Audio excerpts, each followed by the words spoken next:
What is up, guys? I'm back with my classic midsummer t-shirt, and I know it's been a few months since I last uploaded a video, but here we are. We're back, finally back, baby. After some intense friendship and relationship experiences, we're back.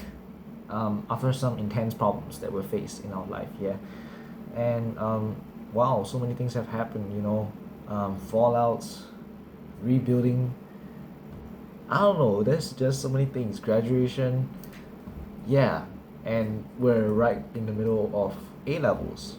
But what I just wanted to pass on to you guys today before I go is that um, this is the threat of rumination and self reflection.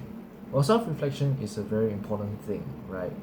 And I think we're constantly, if you were aware enough of yourself and if you were to be vulnerable enough with yourself and your emotions, you would be willing to self-reflect. But here's why it's vulnerable to self-reflect, because it can keep you caught in that same cycle.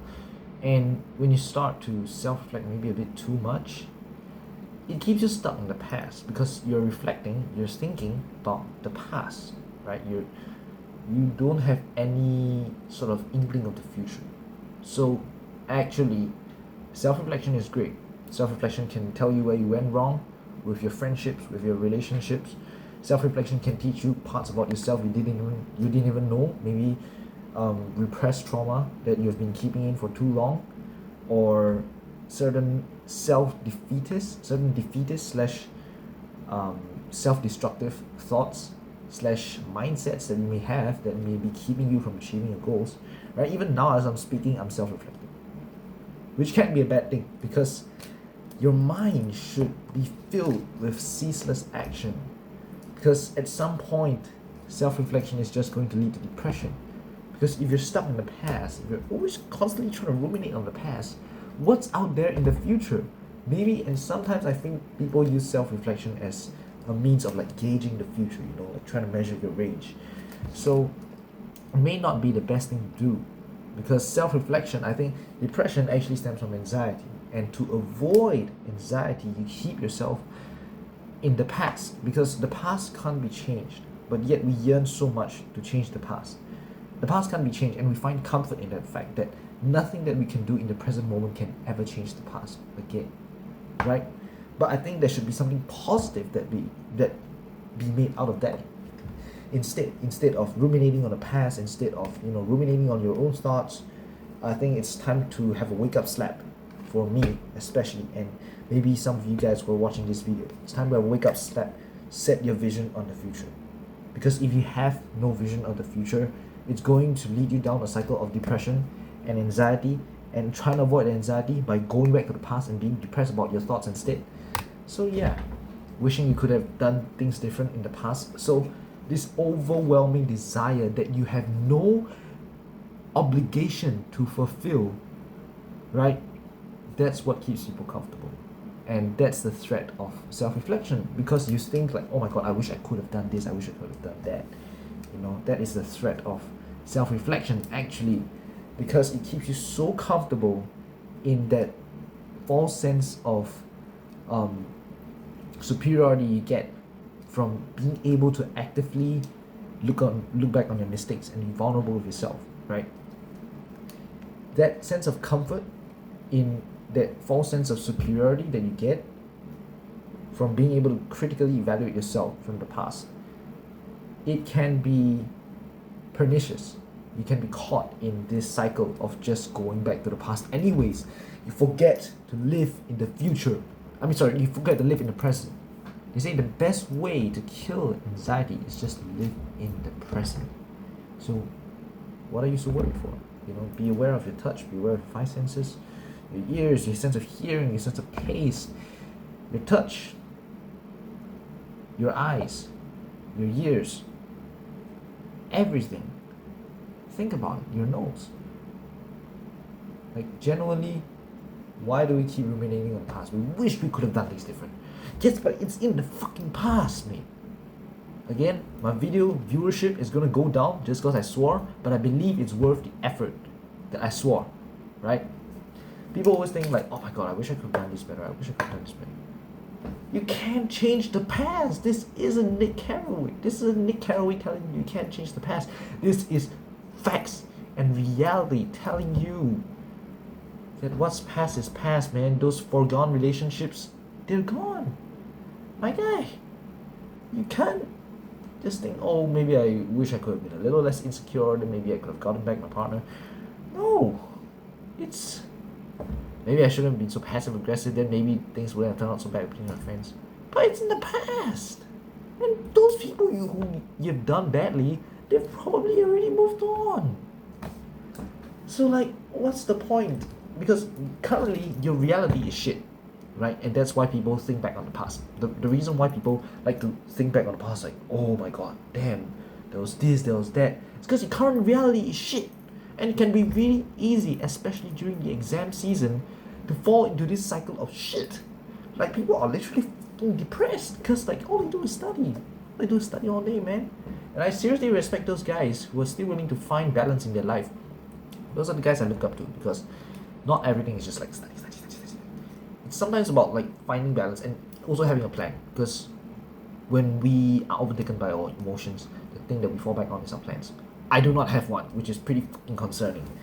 And yeah, so I think the whole idea of this video is that reflection can be a force, can be a positive force for you to further improve your course of action in the future, but it can also be a negative force keeping you in a sense of comfort, of superiority, keeping you in a false sense of superiority that you have, thinking that you know what you've done wrong, you're able to be vulnerable with yourself. But what's that without action? It's all in your mind. If you have all these thoughts and you can't straight away remedy it, like maybe you just failed your fucking last relationship and you want to get in a new relationship to, you know, just try again with someone, right? I get that a lot, man. I get that fucking 100%. Is that you just lost the love of your life, you want to get back into the relationship as soon as possible. I completely get that, man. Because it's a way of trying to fix things. It's a way of trying to establish something new and positive. That's what the human brain seeks, right? I mean, and I recently experienced that too, which is pretty shitty. Yeah, but ultimately, I think it's not so much about, it's more so about the ceaseless action. I think action beats all, you know, time is the greatest healer. Because you can have all these reflections, but what do reflections come from? Reflections come from experiences. And if you aren't actively experiencing life, you're just stuck in your tiny little hole, and you're just looking at life from a very one-dimensional view, which is looking straight at the past. What are you going to get out of this life? Please, just like wake up. Like, this is a reminder to myself, by the way. Just wake the fuck up and start doing some daily wins in your life. A mental win, a spiritual win, a physical win. You have to achieve the 3 wins in your life every day. A spiritual, I think, mental win is like sort of like looking at what you have to do and be like, yeah, that's it. Spiritual win is like, I may have made this, forgiving yourself, right? Sometimes, yeah, I think maybe the essence of achieving a spiritual win and moving on with life in general as well is self-reflection and also forgiving yourself. It's like, I acknowledge that I did X and X in the past, but again, it's in the past and I can't fucking change it, so what would I do better in the future? And not just what would I do better, it's like, it's okay, my past self thought that was the best course of action, we'll just let it aside. You know, it's a part of me. My mistakes do not define me, but it is still a part of me and my character development. And so we move on from there, you know. Like, we like to think about the relationships we fucked up, right? We like to think like, oh man, especially, I'll tell you this, and maybe this calls for another view on another day, but I want to settle it in this video, which is that a lot of people, especially avoidance, they can't predict the outcome of the relationship. So what do? They self-sabotage it, which is pretty shitty, and that's what I did. my own insecurity and doubt, I projected all that onto my partner, and she left. Yeah, pretty shit. But at the end of the day, it's sort of forgiving yourself for whatever you did. You know, like, just trust and believe. I think the faith, hope matters most not when you have an abundance of it. Hope matters most when you have a severe scarcity of it. That's when it matters most, because if you don't even have hope, man, what are you to do with this life? What are you going to achieve in this life? Not just achieve, but like, that's a way of literally punishing yourself by losing hope. At least if you lose hope in other people, it's fine. If you lose hope in relationship, it's fine. If you lose hope on whatever, it's fine. But you cannot lose hope on yourself. Yeah, especially during this exam season, people can feel like, oh, it's so fatalistic. Like, oh, I haven't studied this, I haven't studied that. My guy, huh? Hope is still important. You still have to cling on to that little and think that you will be able to pull it off anyway.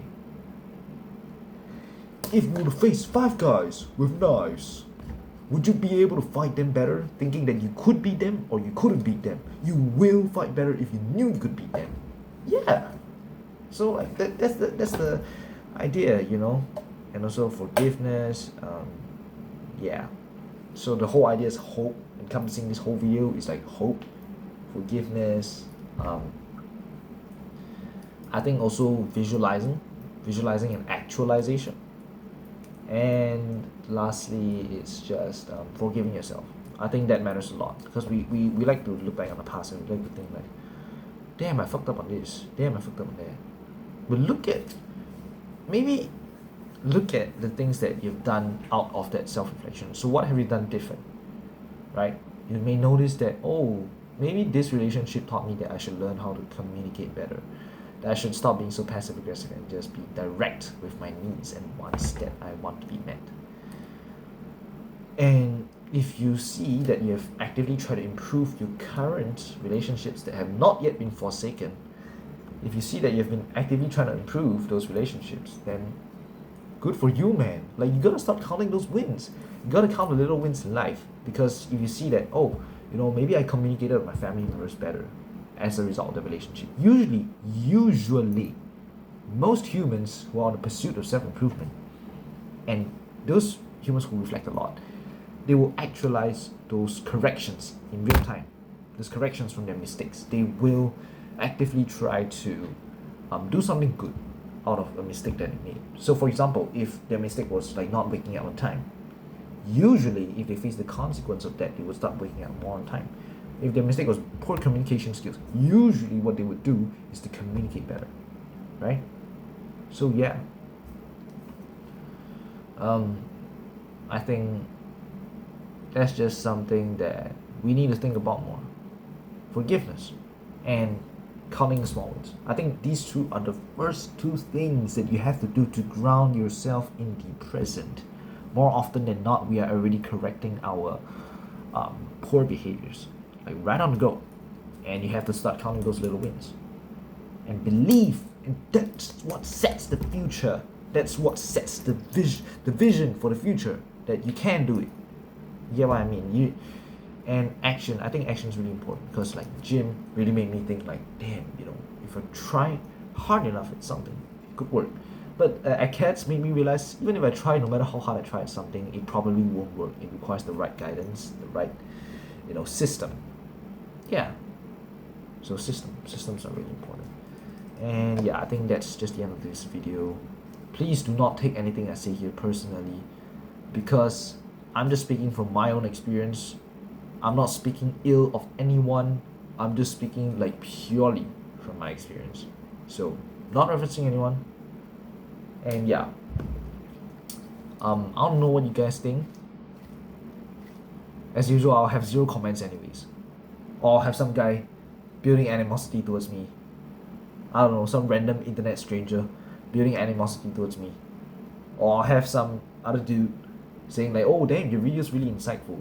Or have some other guy just like listening anyways. But like, yeah, I want to know you guys' thoughts. Regardless, like come talk to me IRL or leave it in the comments. Up to you. So yeah, I'll catch you guys another time.